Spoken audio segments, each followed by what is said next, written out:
దేవుని పరిశుద్ధ నామమునకు మహిమ చెల్లునుగాక. మరొక వాగ్దానంతో మీతో మాట్లాడడానికి ప్రభు చూపిన కృపను బట్టి ప్రభు నేను కనపరుస్తున్నాను. ప్రతినిత్యం ఇలా వాగ్దానం చూస్తున్నారు. నిశ్చయముగా దేవుని కృప మిమ్మల్ని వెంబడించునుగాక. ఈ దినమందు దేవుడు మనకి ఇస్తున్న వాగ్దానం యోహాను సువార్త 10వ అధ్యాయము 28వ వాక్యాన్ని ప్రభు మనకు వాగ్దానం ఇస్తున్నారు.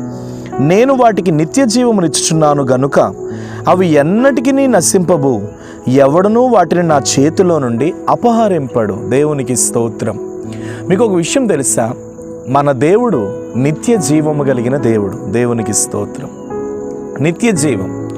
ఈరోజు దేవుడు నీకేమని వాగ్దానం ఇస్తున్నాడు అంటే, ఏ శోధన నా చేతిలో నుండి నిన్ను అపహరించలేదు, ఏ కన్నీరు నా నిండు నిన్ను దూరము చేయలేదు అని దేవుడు ఈరోజు నీతో మాట్లాడుతున్నాడు. నువ్వు అర్థం చేసుకోవాలి, నీ దేవుడు నిత్య జీవము కలిగిన దేవుడు. ఎలాంటి శోధన, ఎలాంటి వరద, ఎలాంటి కన్నీరు అది పొంగి పొర్లి నీ మీద ప్రవహించినను ఆ శోధన కంటే దేవుడే అధికంగా నీ పక్షంగా నిలబడతాడు, కానీ ఆ శోధన మాత్రం నిన్నేమీ చెయ్యలేదు అని దేవుడు మాట్లాడుతున్నాడు. ఒకసారి ప్రభు ఓడలో ప్రయాణం చేస్తున్నారు. ప్రభు ఓడలో ప్రయాణం చేస్తూ ఉంటే ఆ ఓడలో 12 మంది శిష్యులు ఉన్నారు. ప్రభు వాటిని అడుగు భాగంలో, ఓడ అడుగు భాగంలో నిద్రపోవచ్చున్నారు. ఆ సమయంలో ఏం జరిగింది అని అంటే, భయంకరమైన గాలి, వర్షం, పెను తుఫాను ఆ యొక్క ఓడను కొట్టగానే ఆ ఓడ మునిగిపోయే పరిస్థితిలోనికి వచ్చేసింది. అప్పుడు ప్రభువుని వెంటనే వీళ్ళు ఏమని కేకలేస్తున్నారంటే, ప్రభువా ప్రభువా మేము నశించిపోవచ్చున్నామని కేకలు వేస్తున్నారు.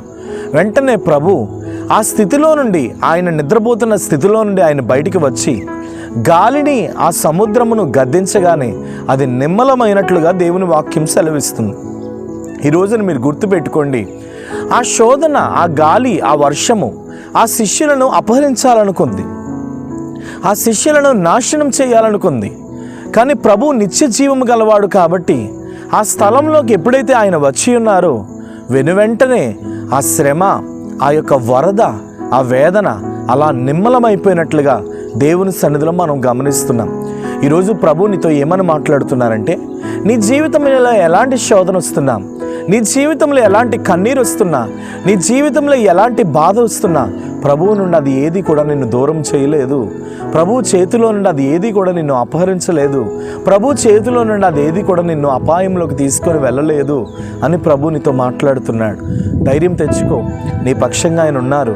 ఎవరు నీ చేతిని విడిచినా నీ ప్రభు మాత్రం నీ చేతిని విడవరు. ఎందుకంటే ఆయన నిత్య జీవము కలిగిన దేవుడు, నిత్య జీవమును అనుగ్రహించే దేవుడై ఉన్నాడు. ప్రార్థన.